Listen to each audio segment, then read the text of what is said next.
का गांव बसा था। गांव के लोग खेती करके अपना जीवन बिताते थे, लेकिन उस गांव की सबसे बड़ी समस्या थी पानी की।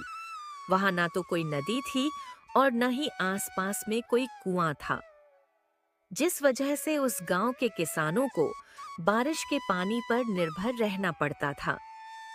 जब वर्षा होती थी, तब किसानों के खेतों की सिंचाई होती थी। उस गांव में विनय नाम का एक किसान रहता था। उसके घर में उसकी पत्नी और 2 बच्चे रहते थे। विनय बहुत ही मेहनती किसान था। वह सुबह होते ही अपने खेतों में चला जाया करता था और खेतों का सारा काम निपटाकर शाम को घर आया था। विनय की मेहनत की वजह से उसकी फसल बहुत अच्छी हुआ करती थी और अच्छी फसल होने के कारण उसकी फसल बहुत अच्छे लागत पर बिकती थी। मालती में खेतों पर जा रहा हूँ, वहां पर खा लूंगा। तुम मेरा खाना बांध दो। हाँ जी, मैंने आपका खाना पहले से ही बांध कर रखा है। यह लीजिए आपका खाना, और शाम को आते वक्त जरा बनिए की दुकान से राशन लेते आना। ठीक है, मैं ले आऊंगा। विनय अपने खेतों पर चला जाता है और खूब मेहनत से काम करता है।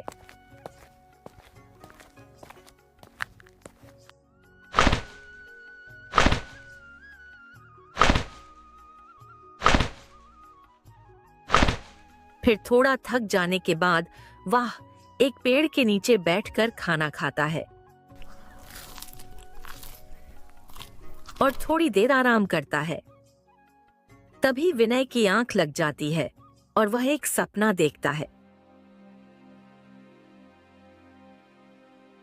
इस बार उसके गांव में वर्षा नहीं हुई और सभी किसानों की फसल वर्षा न होने के कारण उपज नहीं पाई।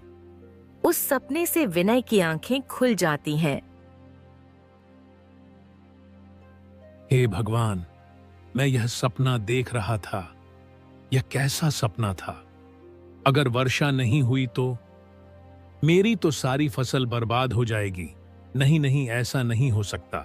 हर साल तो वर्षा होती ही है। इस साल भी जरूर वर्षा होगी। यह मेरा बस सपना ही है।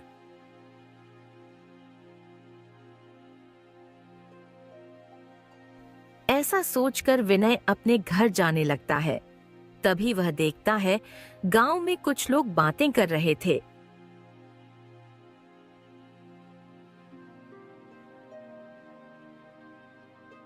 अरे, मैंने सुना है इस बार कुछ गांव में वर्षा नहीं होगी, जिसमें हमारा गांव मधुपुर का भी नाम आता है। टीवी पर न्यूज में दिखा रहे थे कुछ गांव में वर्षा नहीं होगी। यह तुम क्या बात कह रहे हो रघु भाई? अगर वर्षा नहीं हुई तो हमारे खेतों में फसल कैसे लगेगी? और अगर फसल नहीं लगेगी तो हम खाएंगे क्या? क्या कहें भाई, अब तो लगता है भगवान का ही सहारा है। अब तो वही सहारा है, वही हमारे लिए कुछ कर सकता है। भला हम गरीब किसान क्या कर सकते हैं इसमें? हमारे गांव के आसपास तो कोई कुआं या तालाब भी नहीं है जिससे हम अपने खेतों की सिंचाई कर सकें। हम तो केवल वर्षा के पानी पर ही निर्भर हैं।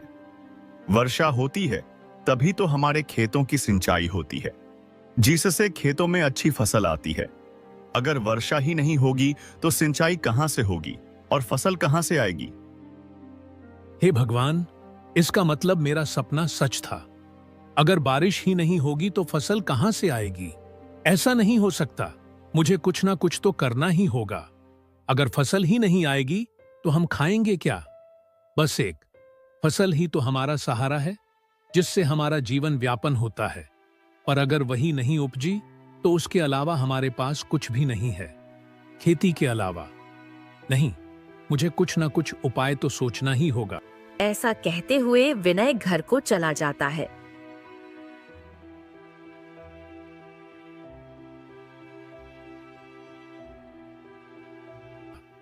मालती, गांव के लोगों का कहना है इस बार बारिश नहीं होगी। अगर ऐसा हुआ तो हमारी फसल तो उपज ही नहीं पाएगी, और फसल नहीं उपजेगी तो हम खाएंगे क्या? अजी, ये तो बहुत बड़ी समस्या है। अब हम क्या करेंगे? वही तो मैं सोच रहा हूं। कुछ ना कुछ तो करना ही पड़ेगा। हाँ ठीक है, पहले आप खाना खा लीजिए, हम कुछ ना कुछ सोच लेंगे। फिर सभी सो जाते हैं, लेकिन विनय की मानो जैसे नींद ही उड़ गई थी। सारी रात वह यही सोचता रहता है, अगर वर्षा नहीं हुई तो इस बार की फसल कैसी होगी और वह खाएंगे क्या? नहीं, मैं ऐसा नहीं होने दूंगा। मेरी फसल बर्बाद नहीं होगी। मैं जरूर फसल लगाऊंगा। और वर्षा नहीं हुई तो क्या हुआ? मैं कुछ ना कुछ उपाय तो निकाल ही लूंगा। विनय ऐसा सोच ही रहा था, तभी विनय का ध्यान रघु की बातों पर जाता है। हमारे गांव के आसपास तो कोई कुआं या तालाब भी नहीं है जिसे हम अपने खेतों की सिंचाई कर सकें। हम तो केवल वर्षा के पानी पर ही निर्भर हैं। वर्षा होती है तभी तो हमारे खेतों की सिंचाई होती है। हाँ, यही सही रहेगा। मुझे गांव के कुछ और लोगों की भी सहायता चाहिए होगी। अगर वो लोग मेरी मदद करेंगे तो ये काम जरूर सफल रहेगा। लेकिन सबसे पहले मुझे गांव के सरपंच जी से बात करनी होगी। हाँ, तो तय रहा। सुबह होते ही सबसे पहले मैं सरपंच जी के घर जाऊंगा और वहां उनसे बात करूंगा। सुबह होते ही विनय सबसे पहले गांव के कुछ लोगों के पास जाता है। मेरे प्यारे किसान मित्रों, जैसा कि इस बार सुनाने में आया है, किस बार हमारे गांव में वर्षा नहीं होगी।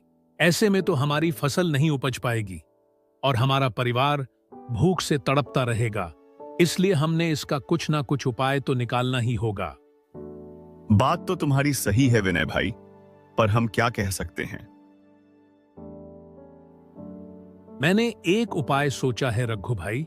हमारे गांव में एक भी कुआं या तालाब नहीं है, लेकिन अगर हमारे गांव में कोई कुआं या तालाब होता तो हम वर्षा का पानी उसमें इकट्ठा कर सकते थे। लेकिन हमारे गांव में कोई कुआं या तालाब तो है ही नहीं। हमें ही मिलकर कुएं या तालाब की रचना करनी होगी। इसके लिए हमने गांव के सरपंच जी से मिलना होगा और उनसे बात करनी होगी ताकि कुछ समाधान निकल सके।